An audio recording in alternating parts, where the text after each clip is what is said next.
A carriage wheel snapped clean off on the frost-bitten road, and the old woman inside tumbled forward with a sharp cry that cut through the cold morning air like a blade. Nobody stopped. Carriages rolled past. Footmen looked away. Lords and ladies on their way to Dunverley Hall for the grand bride, choosing kept their curtains drawn, their chins lifted, their hearts sealed shut. A woman bleeding on the road was not their concern. Not today. Not when a duke was waiting. But one girl stopped.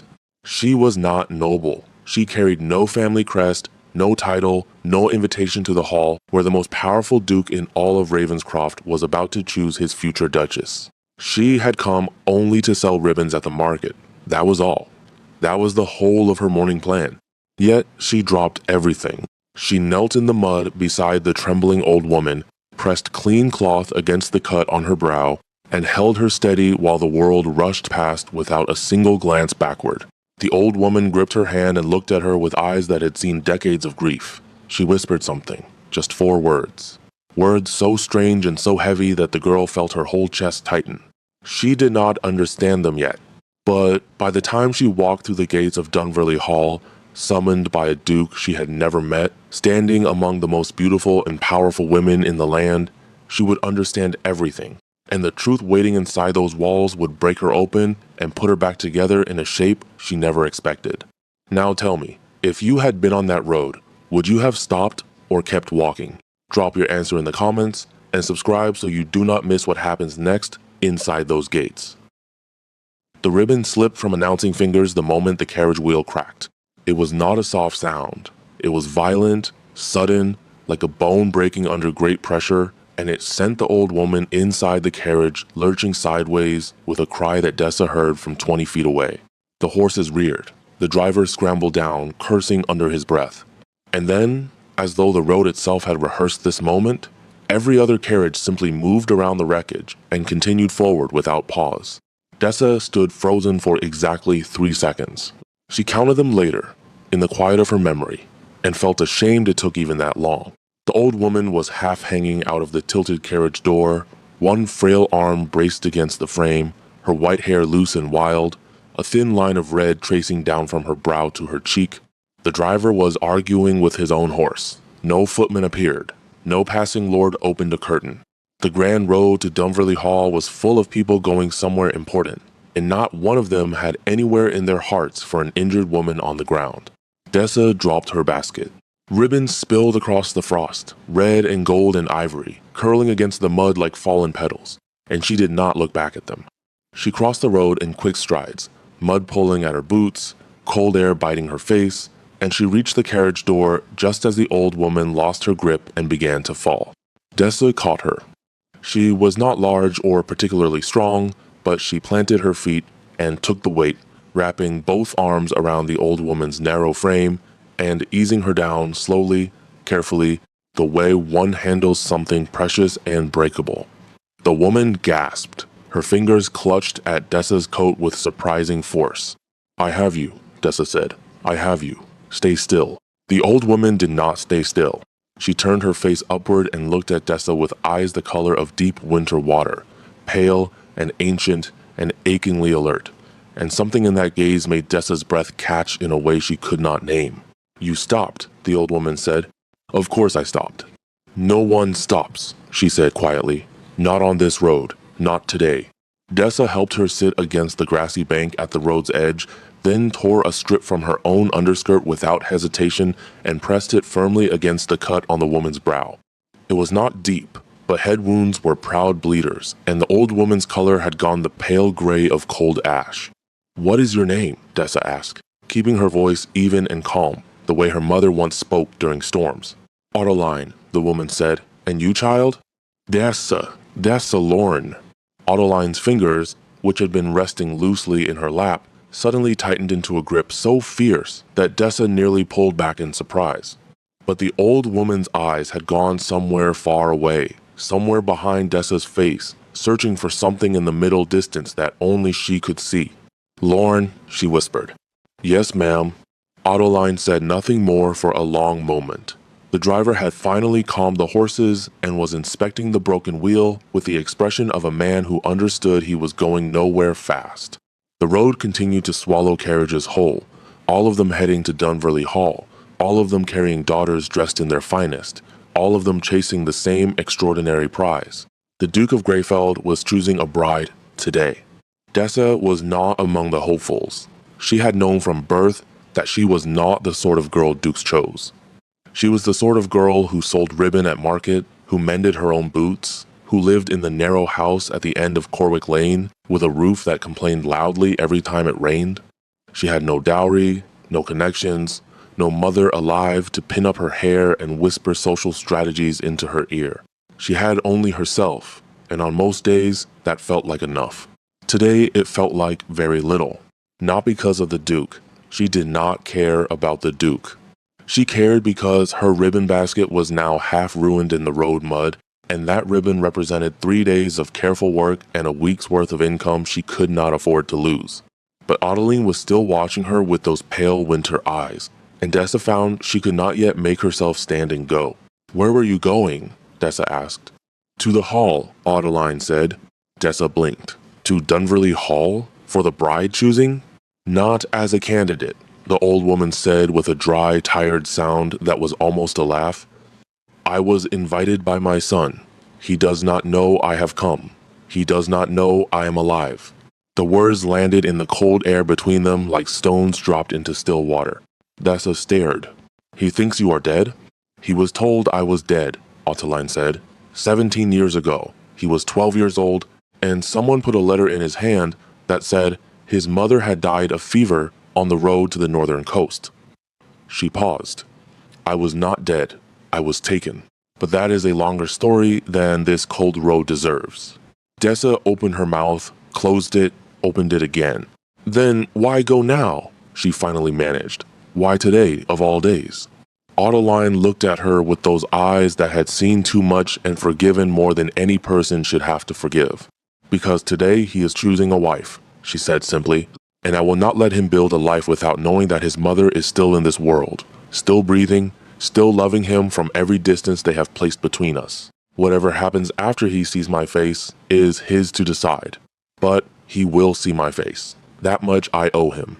Dessa felt something move in her chest, something warm and aching and entirely inconvenient. She looked at the broken wheel. She looked at the driver who was shaking his head in the universal language of hopeless mechanical defeat.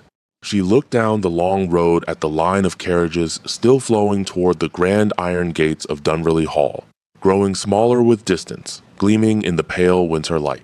Then she looked back at Adeline. "My car is at the market turning," she said. "It is small, and it smells like wood polish and old sacking, and it will not impress anyone, but the horse is steady and the wheel is sound." She stood and offered her hand. "Come, I will take you." Adeline took her hand. And just like that, without any understanding of what she was walking into, Dessa Lorne turned away from her ruined ribbons and drove a stranger toward the most powerful house in all of Ravenscroft. Pardieu, Dunverley Hall rose from the landscape the way mountains rise, without apology, without softness, with the absolute certainty of something that had existed long before anyone living and intended to exist long after. Its iron gates stood open for the first time in 4 years. Footmen in starched livery lined the drive in 2 precise rows. Carriages were being received with great ceremony, ladies descending like flowers shaken from a bouquet, each one announced by name to a waiting secretary who recorded them in a leather-bound ledger with the gravity of a man recording history.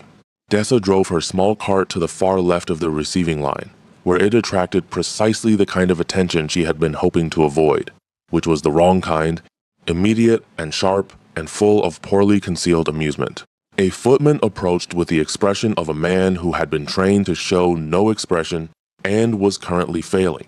"This entrance is for invited guests only," he said. "I am accompanying an invited guest," Dessa replied, and she helped Adeline down from the cart with steady hands before the footman could think of a counter-argument. Adeline descended with a dignity so complete that it silenced the footman entirely. Despite the torn cloth pressed to her brow, despite the mud on her traveling coat, despite the wholly unsuitable cart she had arrived in, she moved with the unhurried grace of a woman who had once known exactly what it meant to belong in a place like this, and had not entirely forgotten. She gave the footman her name. His face did something complicated. He disappeared inside with remarkable speed. Dessa stood with the cart, unsure whether to stay or go, and was still deciding when a second figure appeared at the top of the stone steps. This one was not a footman. He was tall and severe, with the kind of face that had once been young and striking, and was now something more interesting, all angles and weight and controlled intensity. He wore no color for the ceremony. He wore gray, which suited him the way iron suits a bridge, not decorative but entirely necessary. He stopped at the top of the steps and looked down. His eyes found Autoline, and something happened to his face that Dessa had no word for. It was not quite recognition. It was something beneath recognition, something that lived in the body before the mind catches up. A flinching open, a sudden unguarded breath, a cracking along the edges of a carefully maintained composure. "That," said a young woman appearing at Dessa's elbow out of nowhere, breathless and bright-eyed and apparently unbothered by the scene unfolding on the steps, "is the Duke of Greyfeld, Cassian Greyfeld. And I have never, in 4 years of attending these functions, seen him look like that at anything." Dessa turned to look at the speaker. She was perhaps 19, with a sharp, clever face and hair that was escaping its pins at a rate that suggested the pins had never really stood a chance. "Who are you?" Dessa asked. "Petrine Solcroft," the girl said cheerfully. "Third daughter of Lord Solcroft of Wenmoth, entirely unqualified to be a duchess. Here, primarily because my mother threatened consequences I prefer not to consider." She tilted her head. "Who are you, and how did you arrive in that cart?" "Dessa Lorne, ribbon seller. The cart is mine." Petrine stared at her for a moment, then burst into the most genuine laugh Dessa had heard in some time. But Dessa was no longer looking at Petrine. She was looking at the steps, where Autoline had climbed slowly, deliberately, one hand trailing the stone rail, and where the Duke stood motionless above her, like a man who had turned to stone and was only just remembering how to breathe. Autoline stopped 2 steps below him. She looked up. He looked down. "Cassian," she said. "Just his name, nothing more." But the way she said it, with 17 years of silence packed into 3 syllables, it landed in the cold air like a bell struck hard, resonant, and shaking and impossible to unhear. The Duke moved, not with the measured authority he had worn coming down those steps. He moved with something raw and ungoverned, stepping down to her level, his hand coming up as though he meant to reach for her and then stopping, hovering, unsure whether what he was seeing was real enough to touch. "You died," he said. His voice was low, controlled, but something underneath it was not controlled at all. "I did not," she said. "I read the letter. The letter was written by people who wished me gone," she said.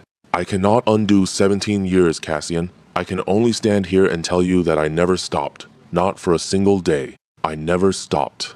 The Duke of Greyfeld, who was by all accounts the most composed man in Ravenscroft, who had run his estate and his affairs and his grief for 17 years without visible fracture, closed his eyes. Just for a moment. Just 3 seconds, maybe 4. When he opened them, they were not dry. He said nothing. He offered his arm with the formality of a man who did not yet trust himself to speak, and Autoline took it, and he walked her inside without looking back at the assembled crowd, without acknowledging the dozens of watching eyes, without performing any version of himself for anyone present. The door closed behind them. The entire gathered crowd seemed to exhale at once. Petrine made a sound beside Dessa that was half whistle, half sigh. "Well," she said, "that is not how these afternoons usually begin." Dessa realized her hands were shaking. She pressed them flat against her skirt and breathed slowly. A sharp voice cut across the courtyard before she could recover herself. "You there, the girl with the cart." Dessa turned. The speaker was a tall woman with the posture of someone who had been told they were important so many times. They had begun to believe gravity applied differently to them. She was perhaps 50, impeccably dressed, her gray hair swept into an arrangement that must have taken considerable effort and pins. She was looking at Dessa with the particular expression reserved for things found in inconvenient places. "This is Lady Overton," Petrine murmured helpfully. "She organizes the bride selection on behalf of the Duke's household. She is formidable, and she does not enjoy surprises." Lady Overton did not wait for an introduction. "You brought that woman," she said to Dessa, "not a question. An accusation with the shape of a question." "She was injured on the road," Dessa said. "Her carriage wheel broke. I offered her transport." You have no invitation to this property. No, my lady. Then you will leave. Dessa had every intention of leaving. She had accomplished what she came to do, which was nothing she had actually planned to do, and her ribbons were still drying in the mud somewhere on the main road, and her morning was a complete ruin. Leaving was entirely sensible, but then a footman appeared at the great door and looked directly at her. His Grace, the footman said with some formality and a certain visible surprise, requests that the young woman who transported Lady Adeline be brought inside. Lady Overton's expression underwent a rapid and unwilling transformation. Petrine grabbed Dessa's arm with barely contained delight. "Oh," she breathed. "Oh, this is the most interesting bride selection I have ever attended, and I have attended 7. Dessa looked at the door. She looked at the cart. She looked at her mud-stained boots and her ribbon seller's coat and her entirely unprepared self. Then she walked inside. The entrance hall of Dunverley Hall was everything the outside promised and then some. Dark wood, high ceilings, portraits in heavy frames, fires burning in 2 great hearths, and a staircase wide enough to fit Dessa's entire house standing sideways. Arranged along the hall in careful groupings were the bride candidates, some 30 young women of varying degrees of beauty and anxiety, all watching Dessa walk in with expressions ranging from confusion to outright offense. She was not supposed to be here. Everything about her said so. Her coat, her boots, her unadorned hair, her complete absence of jewelry or powder, or the particular way ladies moved when they had been trained since childhood to be looked at. A man stepped forward from a side room. Not the Duke. This one was younger, perhaps Dessa's own age of 23, with an open, handsome face and the kind of easy manner that suggested he had been liked by most people for most of his life and had found it a reliable condition. "Miss Lorne?" he said. "Yes. I am Lord Raffin Torrell, the Duke's cousin and sometimes secretary when he needs someone he trusts with tasks he does not want mishandled." He smiled. It was a good smile, uncomplicated and real. "His Grace asks if you will wait. He would like to thank you personally." "That is not necessary," Dessa said. "Perhaps not," Raffin agreed pleasantly, but His Grace was very specific. And Cassian Greyfeld being very specific is not something one argues with comfortably. He glanced around the hall with gentle amusement. "Can I offer you something warm while you wait? You look as though the morning has been eventful." Dessa almost laughed. Eventful was one word for it. She accepted a seat near the fire and a cup of something hot and sweet, and she sat with her hands wrapped around the cup and her eyes moving carefully around the room, cataloging the strange new world she had stumbled into without map or compass or any reasonable explanation for why the most powerful duke in the country wanted to speak to a ribbon seller from Corwick Lane. From across the hall, 30 pairs of eyes watched her with varying degrees of hostility. From a tall window near the stairs, a young woman with dark red hair and a calculating expression watched her with something sharper than hostility. Interest. And from behind the closed door of the Duke's private study, raised voices moved through the wood like heat through stone. One of them was Adeline's, one of them was Cassian's. And a third voice, cold and precise and very controlled, belonged to someone Dessa had not yet seen. She pressed her hands tighter around the cup. The fire cracked. The voices continued. And Dessa Lorne sat in the middle of Dunverley Hall, entirely uninvited, completely unprepared, and absolutely unable to leave. The third voice behind the door belonged to Lord Sennick Drawl. Dessa did not know his name yet. She learned it from Petrine, who had somehow materialized beside her near the fire with a second cup of something hot and the expression of a person who collected information the way others collected silverware, carefully, consistently, and with great personal satisfaction.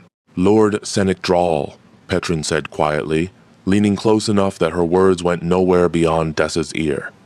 "He is the Duke's appointed guardian from age 12 onward. After the letter came saying Adeline had died, Drawl stepped in, managed the estate, managed the finances, managed Cassian himself until he came of age." She paused. "Some say managed is too gentle a word." Dessa looked at the closed door. "What word would they use instead?" she asked. "Controlled," Petrine said simply. The voices behind the door sharpened.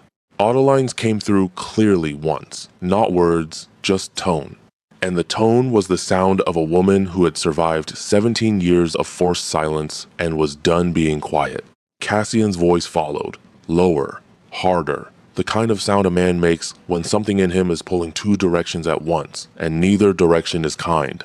Drala's voice said nothing for a long stretch. That silence was somehow the loudest thing in the room. Raffen appeared at Dessa's side with the unhurried calm of a man navigating familiar chaos. "Do not be alarmed," he said, though his jaw was tight. "I am not alarmed," Dessa said. "I am confused, which is different." "Yes," he agreed. "Confusion is survivable." He glanced at the door. Alarm may yet have its moment. A sharp crack came from inside the study. Not a voice. Something physical, something struck or thrown, and then absolute silence. Every woman in the entrance hall went still. Then the door opened. Lord Cynic Drale walked out first. He was not what Dessa expected. She had built him in her imagination as large and loud, the shape of a villain in a penny theater piece. He was neither. He was perhaps 60, lean and elegant, with silver hair combed back from a narrow face and eyes the color of old pewter. He moved with complete composure, as though the meeting behind that door had been entirely routine, as though nothing about it had touched him. He surveyed the entrance hall with the unhurried gaze of a man assessing property. His eyes landed on Dessa. They stayed there 2 seconds longer than necessary. Then he smiled. It was a perfectly constructed smile, warm at the surface and hollow underneath, the kind of smile that had been practiced until it looked natural and would never actually be natural. "The girl from the road," he said pleasantly. "How charitable of you to assist an old traveler." "It was nothing extraordinary," Dessa said. "No," he agreed softly. "I suppose it was not." He walked away. He walked with the particular ease of a man who believed nothing in a room could threaten him, and Dessa watched him go with a feeling she could not immediately name, settling like cold water in her stomach. Petrine exhaled slowly beside her. "He knows who she is," Petrine murmured, so quietly Dessa almost missed it. Dessa turned. "Oteline?" "He knows who Oteline is, which means he knows what her being alive means." Petrine looked at Dessa with eyes considerably more serious than her usual brightness. 17 years of control over one of the wealthiest dukedoms in Ravenscroft. That does not dissolve quietly just because a mother walks back through a door. Dessa thought about the smile, the 2 extra seconds of attention, the way he had said nothing extraordinary with such precise gentleness. Her hands tightened in her lap. The study door opened again, and Cassian Greyfeld stepped out. He was different from the man who had appeared at the top of the steps. That man had been cracking open. This one had sealed himself back together with visible effort, every line of him composed and deliberate. But the composition was newer, less settled, the way a wound looks when it has just been bound and has not yet decided whether it will heal or worsen. He crossed the hall. The assembled women straightened instinctively, a collective pulling toward him like flowers, turning without meaning to. He stopped in front of Dessa. She stood. He was taller than she had realized on the steps, and younger looking up close, despite the weight his eyes carried, which was not the weight of years but the weight of particular losses carried in particular silence. "Miss Lorne," he said, "Your Grace, my mother tells me you caught her when she fell." "She would have caught herself," Dessa said. "I was simply closer." Something moved in his expression, not quite a smile. The shape a smile leaves behind when the person is not yet ready to make one. "She also tells me you tore your own clothing to tend her wound without being asked." "It was the practical choice. I had no other clean clothes." "And you drove her here in your market cart. Her carriage wheel was broken. Yours was the destination she named." He looked at her steadily for a moment, and Dessa had the unsettling sensation of being read, not assessed in the way the other women in the room were being assessed, measured for grace or beauty or family name, but actually read, the way one reads something unfamiliar and is not yet sure what it means. "You will stay for the afternoon," he said. It was not precisely a question. "I have a market stall, Your Grace. My ribbons are already ruined." "I will have the ribbons replaced," he said, "and the stall loss compensated. Please stay." Dessa opened her mouth to decline and found she had no adequate reason to give. The ribbons would be replaced. The morning was already gone. And somewhere behind a closed door, Adeline was sitting alone in a house full of strangers, in a situation that had not yet resolved itself into anything safe. For Lady Adeline's comfort, Dessa said finally. Not for anything else. Of course, Cassian said. He returned to managing his household, to the bride selection, to the great complicated machinery of the afternoon that had not stopped simply because the world had shifted on its axis. Raffen appeared with a quiet word, and Cassian moved into the formal receiving room where the selection proceedings were meant to begin. Dessa sat back down. Across the hall, the woman with dark red hair was still watching her. She crossed the room with the deliberate grace of someone who had decided on a destination and intended to arrive. Countess Orin Belgrave, she said, not offering her hand. Eldest daughter of the Earl of Tolmere. I have been considered the primary candidate for this selection for the past 3 months. Dessa Lorne, Dessa replied. Ribbon seller, not a candidate for anything. Orin studied her with those sharp, calculating eyes. Then what are you? She asked. At present, Dessa said honestly, I am not entirely sure. Orin's gaze moved to the study door, then back to Dessa, and something crossed her face that was more complicated than simple rivalry. There was fear in it, carefully managed, impeccably dressed fear, but fear nonetheless. That old woman, Orin said quietly. The one you brought. Do you know who she is? She told me her name. Her name is the least of it. Orin stepped closer, dropping her voice to something that barely qualified as sound. Adeline Greyfell did not simply die 17 years ago, Miss Lorne. She disappeared 3 days before she was supposed to testify before the estate council that Lord Drawl had been falsifying the Greyfell inheritance accounts. She vanished. A letter arrived. And Dralla became the most powerful unelected man in the county. She paused. Now she is back. And Dralla was in that room. Dessa felt the cold water in her stomach turn to ice. Is she safe? Dessa asked. Orin looked at her with something that was almost respect. That, she said, is exactly the right question. She walked away before Dessa could ask anything more, back to her position among the candidates, her face rearranging itself into the careful pleasantness of a woman playing a long and dangerous game with full awareness of the rules. Dessa stood. She moved toward the study door. A footman stepped into her path. Miss Lorne, the selection proceedings are beginning in the East Room. His Grace has arranged for you to observe from the— Where is Lady Adeline? Dessa asked. A pause. She is resting in the green sitting room, second passage to the left. Dessa went left. The green sitting room was small and warm, with a fire that had been freshly built and curtains drawn against the cold.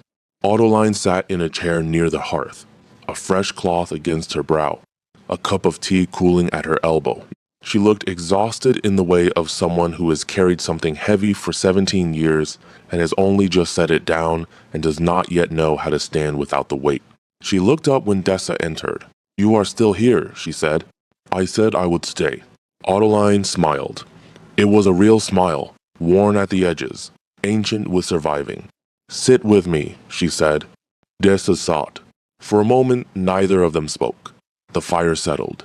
Outside the door, the house moved with the sounds of the selection. Heels on marble, voices in hallways, the distant authoritative tones of Lady Overton directing the choreography of ambition. He is angry, Adeline said at last. He thought you were dead. Yes, but the anger is not at me. It is at everything he cannot undo. 17 years of grief he did not need to carry. 17 years of decisions made under Drawl's hand that he believed were his own. She looked at the fire. He is a good man, my son. He became good in spite of everything, which is the harder kind of good to become. Dessa thought about the man who had stood before her in the hall. The weight in his eyes. The way he had asked her to stay was not like a duke issuing a preference, but like a person asking for something they needed and were uncertain they had the right to need. What happens now? Dessa asked. Adeline turned to look at her, and those pale winter eyes held something new in them. Something sharp and purposeful and very deliberate. Now, Adeline said, we must be very careful. Drawl has not survived 17 years by being slow. He knows I am here. He knows what I can prove.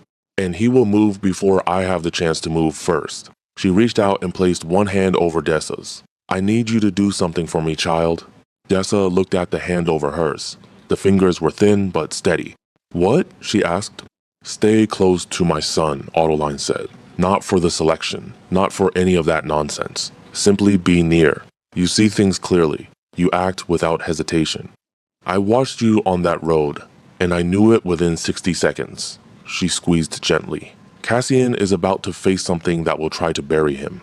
He will need someone near him who has nothing to gain from his ruin. Dessa stared at her. I am a ribbon seller, she said. Yes, Autoline agreed. That is precisely why.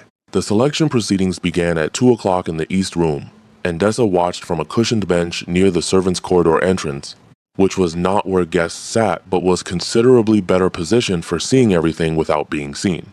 30 women, 30 careful smiles, 30 futures on quiet display. Cassian moved through the formalities with the efficiency of a man completing a necessary task, present in body, attending in manner, absent in the particular way that only becomes visible when you are looking for it. Dessa was looking for it. She noticed it in the fraction of a second too long before each response, in the way his eyes sometimes moved to the door as though expecting something unwelcome to walk through it, in the slight tension across his shoulders that never quite released. Raffin stood to the side and caught Dessa's eye once across the room. He gave a small nod. She was not sure what it meant. She nodded back.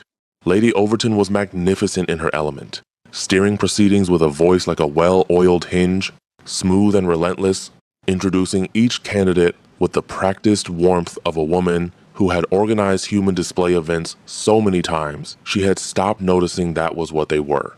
Auron Belgrave presented herself last, which was strategic and obviously intentional, and she was extraordinary at it.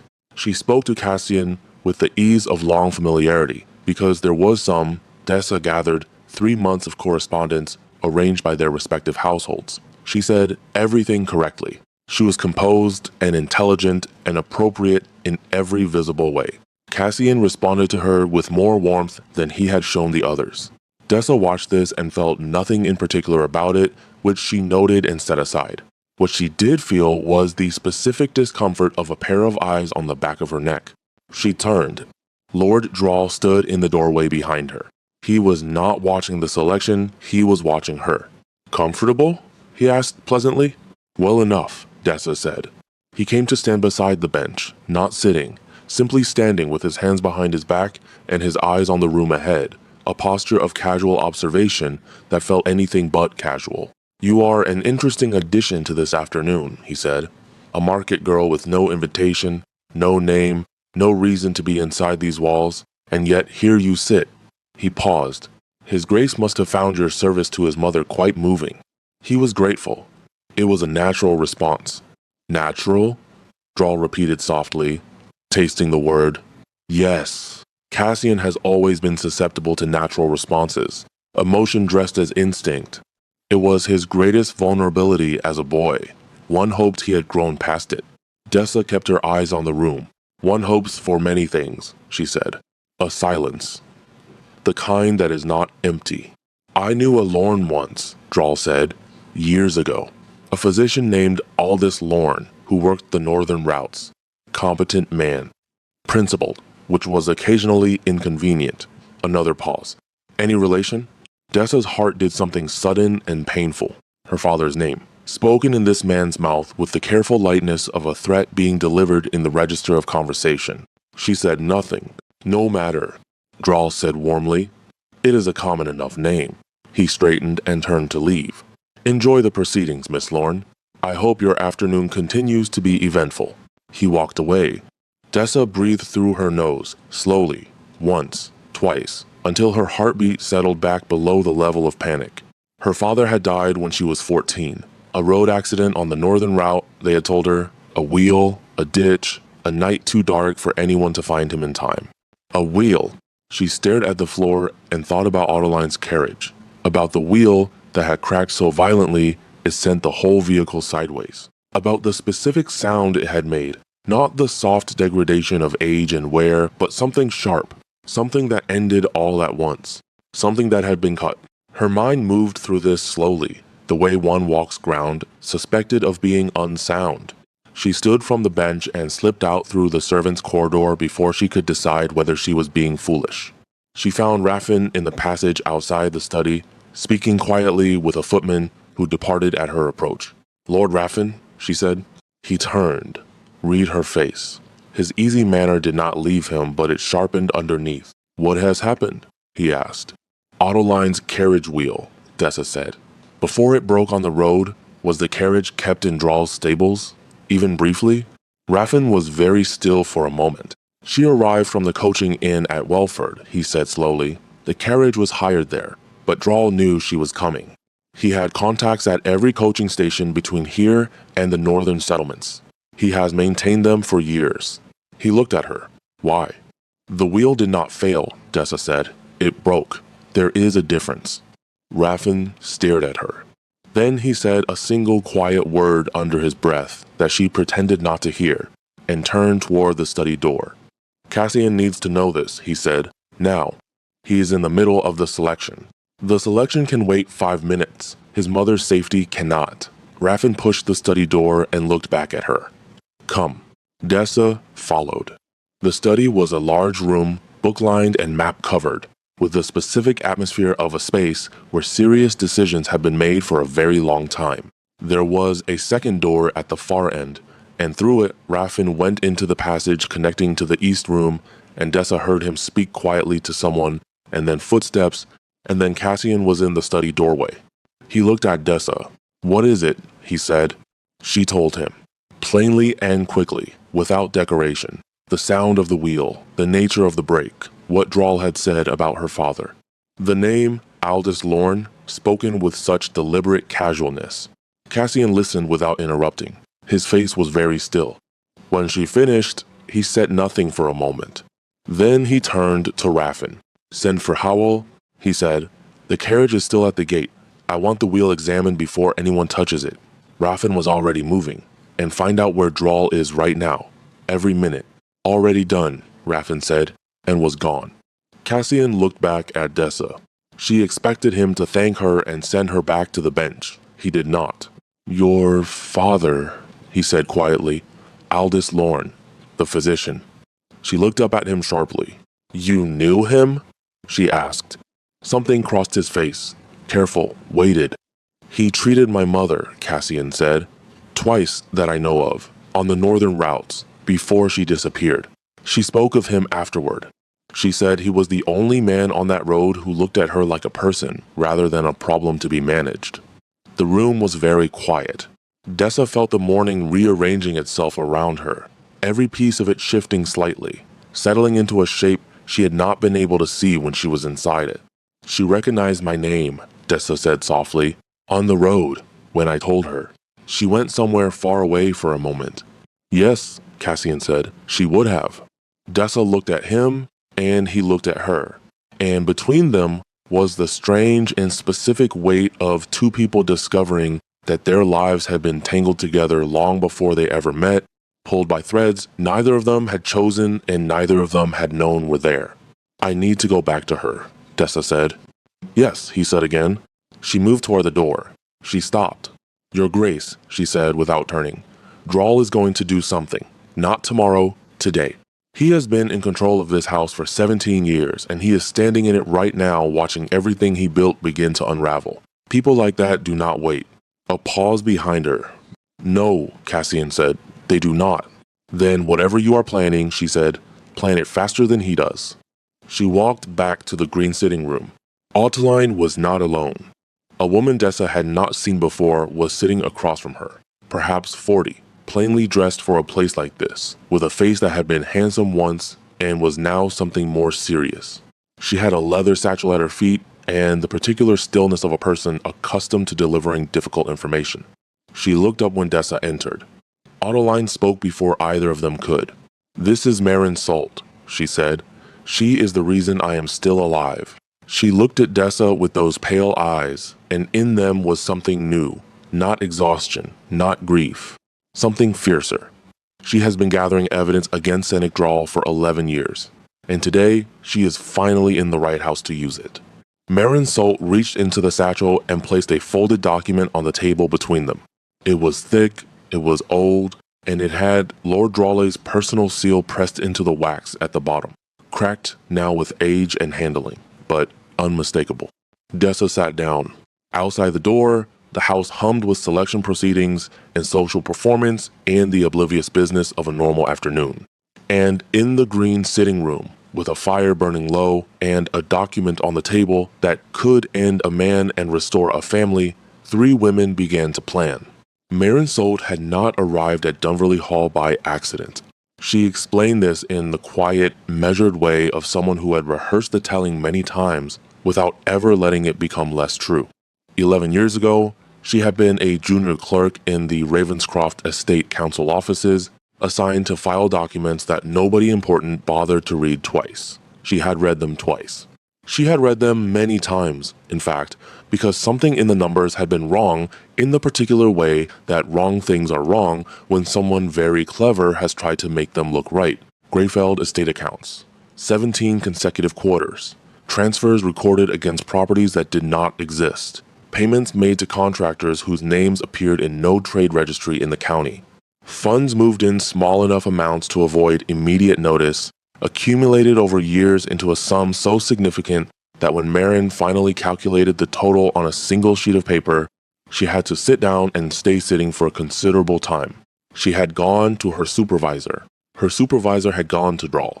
Maren had lost her position the following morning, but she had kept copies of everything. He could not find them, she said, her hands flat on the table on either side of the document. He tried. He sent men to my lodgings twice. I had already moved them. She looked at Ottoline. When I found Lady Ottoline 3 years after she disappeared, living under a false name in a village 2 counties north, I understood the full shape of it. Draal had not merely stolen from the estate, he had removed every person who could prove it. Dessa looked at Ottoline. How did he take you? She asked. The first time, how did it happen? Ottoline was quiet for a moment. I was given tea, she said simply, at a council meeting. I woke in a farmhouse 40 miles north with no papers, no money, and a woman standing over me who had been paid to ensure I did not return. She folded her hands in her lap. The woman had a conscience, as it turned out. She did not harm me further. She simply left. And I spent the following years moving carefully, keeping silent, gathering what I could, waiting for a moment when arriving would do more good than harm. And today is that moment, Dessa said. Today is that moment, Ottoline confirmed. Maren opened the document fully on the table. It was not one document but several, layered together, each one annotated in a small, precise hand that Dessa recognized as Maren's own. Account records. A signed letter in Draal's handwriting directing the falsification of a death record. A second letter, this one from a hired man whose name appeared 3 times in the accounts under different spellings, confirming receipt of payment for an unspecified task on the Northern Road, dated 4 days before Dessa's father had died. Dessa's eyes stopped moving. She looked at that date. She looked at it for a long time. He killed my father, she said. It was not a question. Her voice was entirely level. The levelness was the frightening part. Maren and Ottoline exchanged a glance. The evidence suggests your father had become aware of certain account irregularities, Maren said carefully. He treated several estate workers who spoke freely around a physician. He had written a letter to the council. The letter never arrived. Dessa sat with this. Outside the door, the house was still performing its afternoon, heels on marble. A burst of polite laughter from the east room. The distant voice of Lady Overton announcing something in the tone she used for announcements. Inside the green sitting room, Dessa Lawrence sat with the knowledge that the man currently walking through these halls had taken everything from her family with the same careful precision he had used to take everything from this one, and had covered it so cleanly that she had spent 9 years believing it was simply an accident on a dark road. She stood. Where is the council representative? She asked. The estate council. They must have someone here today. Selections of this significance require a legal witness. Maren looked at her with new attention. Master Colvith, she said. He arrived this morning. He is in the West Library. Is he Draal's man? Pause. He was appointed before Draal's influence was fully established, Maren said. He has always been cautious, neither aligned nor opposed. The kind of man who follows evidence if it is placed directly in front of him and he cannot look away from it. Then we place it directly in front of him, Dessa said. Adolin was watching her with those pale eyes that saw too much. "You understand," Adeline said quietly, "that Drala will not accept this without response. The moment those documents reach Kolveth, the moment the council is formally notified, he will act. He has too much to lose for restraint." "I know," Dessa said. "He is dangerous, child. What he did to my carriage wheel this morning is the smallest version of what he is capable of." "I know that too," Dessa said. "But I have been living with the consequence of his danger for 9 years without knowing who caused it. I would rather face it knowing." She looked at them both. "I need 20 minutes," she said, "and I need to speak to Lord Raffin first." She found Raffin in the main corridor, which was becoming a familiar geography now, this house she had stumbled into without invitation. He was speaking with a compact, serious man named Howell, who had the hands and eyes of someone accustomed to working with physical evidence and the manner of someone who was angry about what he had just found. "The wheel," Dessa said without preamble. Howell looked at her, then at Raffin, who nodded. "Cut," Howell said. "Clean on one side, rough on the other to disguise it. Done in the last 48 hours. The wood was fresh at the break." He paused. Whoever did it knew exactly how far the carriage would travel before it gave up. Raffin's jaw was tight. "It was meant to be worse," he said, more to himself than to either of them. "On the section of road past the mill bridge, there is a drop. If the wheel had held 20 more minutes..." He stopped. Dessa did not let herself think about that. "I need to get Marin Salt and the documents to Master Kolveth in the West Library," she said, "without Drall knowing until it is done. Can you manage that?" Raffin looked at her steadily. "You have been in this house for 4 hours," he said. "Yes," she said, "and you are reorganizing it. Someone needs to." He almost smiled. It was almost genuine. "Give me 10 minutes," he said. "I will ensure Drall is occupied. Cassian has already asked him to attend a meeting in the upper study regarding the selection formal announcements. Drall will not refuse. Refusing would look like guilt, and he is too careful for that." "Good," Dessa said. "Then let us move while he is performing innocence." The next 20 minutes moved the way urgent things move, quickly and with the specific clarity that comes when there is no room for hesitation. Raffin disappeared upstairs. Dessa returned to the green sitting room and relayed the plan in brief. Marin gathered the documents with practiced efficiency, returning them to the satchel in a particular order that suggested she had organized them for exactly this presentation many times in her imagination. Adolin rose. "You should stay," Dessa said. "I will not," Adeline said firmly. "These are my documents too. My years too. My son's inheritance that was stolen while he believed himself protected." She straightened to her full height, which was not inconsiderable. "I will walk into that library on my own feet." Dessa did not argue. They moved through the servants' corridor, the same passage Dessa had used earlier, which was beginning to feel like the spine of the house, the part that kept everything else upright, while the visible rooms performed their functions. A young maid they passed looked at them with wide eyes and said nothing. An older footman recognized Adeline, and something moved across his face that was old and complicated and resolved itself into a small deliberate nod as he stepped aside without being asked. The West Library was warm and book-dense, with the particular hush of a room that took ideas seriously. Master Kolveth sat at the central table with papers of his own, a round, careful man of perhaps 65, with spectacles on a chain and the patient expression of someone accustomed to waiting for other people to arrive at conclusions.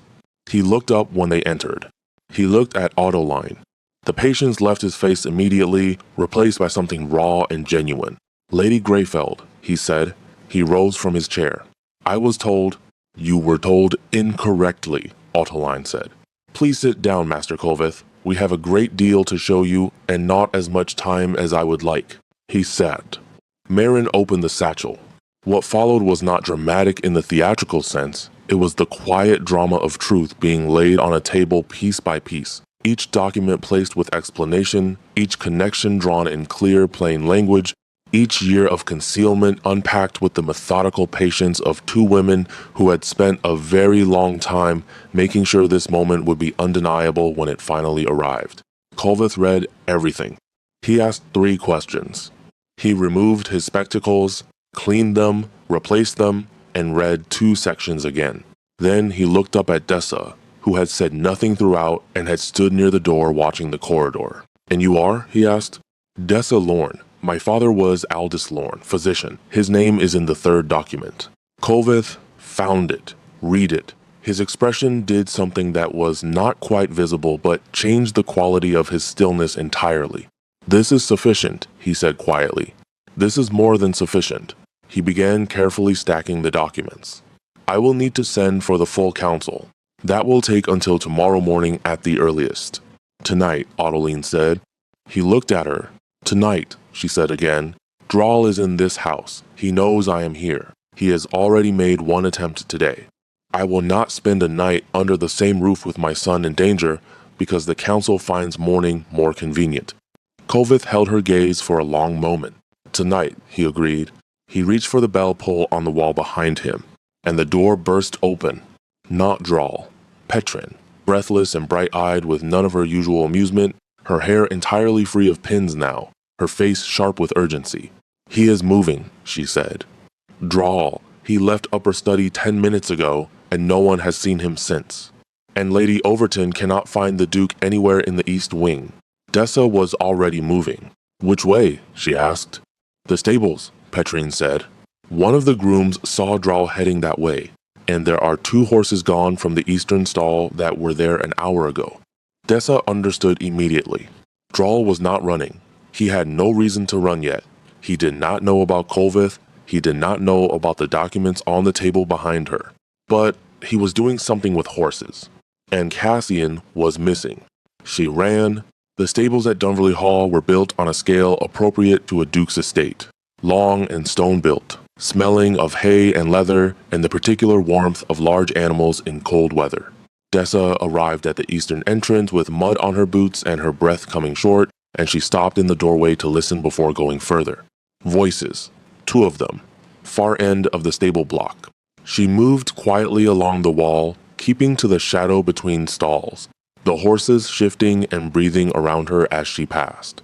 The voices became words. Draal's first, controlled as ever, but with a new quality beneath the control. Something stretched thin. "You are making a scene over nothing," he was saying. "She is a confused old woman, Cassian. 17 years of difficult circumstances distort memory. Whatever she believes, she can prove. She has documents." Cassian's voice, steady, cold in a way that was different from composed. "Marin Salt has been compiling evidence for over a decade. You knew she existed. You sent men to find her twice." A pause. "Where did you hear that?" Draal said. "From someone who has been paying closer attention than you gave her credit for," Cassian said. Dessa reached the last stall before the end of the block and stopped. She could see them now through the gap between the stall door and the frame. Cassian stood with his back to a support beam, arms at his sides, completely still. Draal faced him, and in Draal's right hand, hanging with the casual ease of someone comfortable with its weight, was a small pistol. Her stomach dropped. Draale was speaking again. "I raised you," he said, and for the first time his voice carried something that was not performance. Something that might have been, in a less ruined man, genuine. "When that letter came, when you stood in this house at 12 years old and understood that she was gone, I was the one who stayed. I kept this estate intact. I kept you intact." "You stole from this estate for 17 years, Cassian said. "I managed it. There is a difference." "You had my mother taken off a road and kept from her child for 17 years, Cassian said. "There is no word for that which is not criminal." "She was going to destroy everything," Draal said, and now the stretch in his voice was very visible. "She had found the accounts. She was going to the council. Everything I had built, every arrangement, every carefully maintained structure, she was going to walk into that council chamber and pull it apart in an afternoon." "She was going to tell the truth," Cassian said quietly. "The truth is inconvenient," Draal said. "It has always been inconvenient. You are young enough to still believe inconvenient truths are worth the cost of telling them.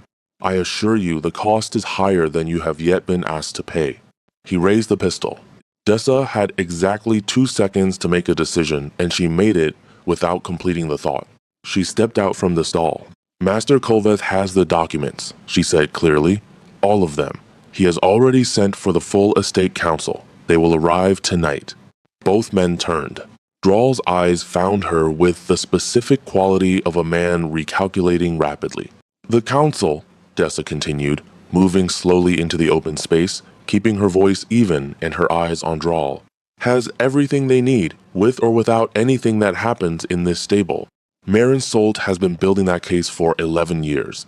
Every account, every transfer, every letter, every name, including the letter that arranged the accident on the Northern Road 9 years ago. She paused.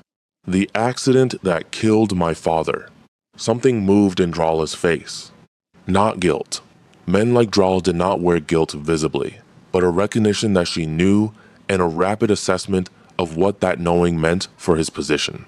If anything happens to either of us, Dessa said, it adds to the evidence. It does not remove it.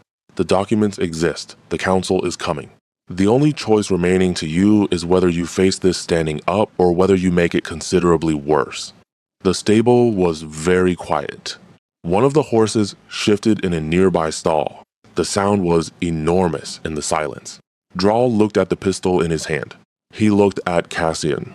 He looked at Dessa. And something in him made a calculation that was perhaps the first honest one he had made in 17 years, which was that the arithmetic no longer worked in his favor, and had not worked for some time, and that the only remaining variable was the degree of his own destruction. He lowered the pistol, not with grace, not with any of the composed elegance he had worn all afternoon. He lowered it the way a man lowers something when his arms have simply given out, and he stood in the middle of the stable looking suddenly like what he actually was, which was an old man who had spent so long building a false structure that he had forgotten there was nothing real underneath it. Raffen appeared at the stable entrance with two of the Duke's men behind him. Drowley did not resist.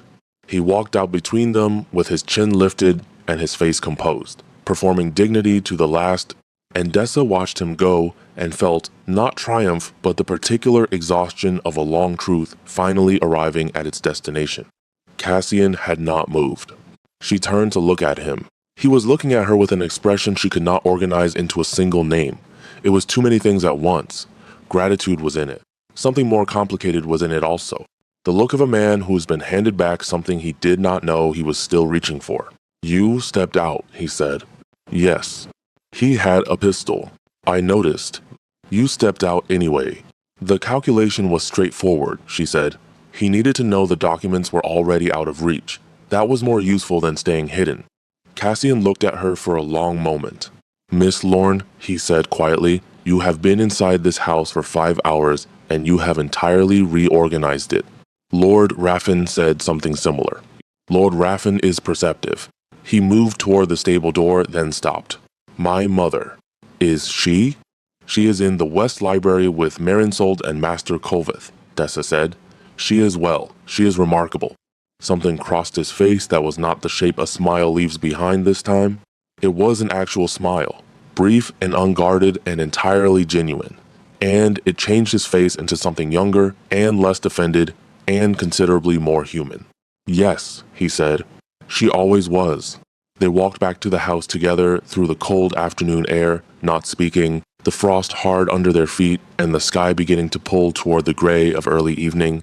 The lights of Dumberley Hall burned gold in the windows. From the east room came the sounds of the selection proceedings, which had apparently continued in their absence under Lady Overton's indomitable management. The world of social performance carrying on with magnificent indifference to the genuine drama occurring in its margins. Dessa stopped at the foot of the stone steps. I should go, she said. My cart is still at the gate. The market will be closing. Cassian stopped beside her. The market is already closed, he said. It has been closed for 2 hours. She looked up at the sky. He was right. The afternoon had consumed itself while she was not watching. Then I should go home, she said. Miss Lorne. He turned to face her, and his expression was careful in the way of someone choosing words that matter. What Dralla did to your father, I did not know. I want you to understand that. I did not know the accounts involved anything beyond financial theft until today. I know you did not, she said. It does not undo it. No, she agreed. It does not. But knowing the truth of it is something. 9 years of believing it was simply an accident on a dark road is a particular kind of grief. Knowing it was not an accident does not make it better, but it makes it real in a different way. And real things can be grieved properly. He was quiet for a moment. He was a good man, Cassian said. Your father. My mother spoke of him with great warmth. Dessa looked at the frost on the ground and breathed carefully. He was, she said. Petrin appeared at the top of the steps with her completely unpinned hair and an expression of someone who had experienced the most satisfying afternoon of her life and intended to discuss it at length. Miss Lorne, she called down, Lady Ottoline is asking for you. Also, Lady Overton has declared that the selection proceedings are formally suspended pending household clarification, which I believe is the most tactful description of today's events that has ever been produced in the English language. Dessa almost laughed. She went back inside. The rest of that evening moved with a different quality of aftermath, slower, more deliberate, lit differently than Crisis. Master Kolveth sent his messenger to the council before the dinner hour. Mariensold remained at the library table, organizing the documents into formal order for official presentation, working with the focused satisfaction of a woman who has waited 11 years for a Tuesday and has finally arrived at it. Raffen managed the household with quiet efficiency, ensuring the remaining guests were comfortable and the more dramatic elements of the afternoon were communicated with appropriate selectivity. The bride selection candidates were informed that proceedings would resume in a formal capacity at a later date to be determined. Most received this with the polite disappointment of women who had expected as much the moment an old woman in a battered traveling coat had arrived in a market cart and altered the entire gravity of the afternoon. Arin Belgrave said nothing when informed. She nodded once, with the measured composure of someone recalibrating a long game without losing her place in it. As she passed Dessa in the corridor, she slowed just slightly. You did well today, she said, quietly enough that no one else heard. I simply did what was in front of me, Dessa replied. Arin looked at her with those calculating eyes. Yes, she said, that is precisely what I mean. She walked on. Dessa found Ottoline in the green sitting room again, which seemed to have become her natural territory in this house, small and warm and away from ceremony. The fire had been rebuilt and the tea replaced. Ottoline sat with a straightness that spoke of a woman who had held herself carefully for many years and was only now beginning to understand she might not need to anymore. She looked up when Dessa came in. Sit, she said, please. Dessa saw it. For a long moment they were simply two people near a fire, which after the day they had both had was a remarkable and necessary thing to be. You should know, Ottoline said at last, that when I gripped your hand on that road this morning, I already knew who you were. Dessa looked at her.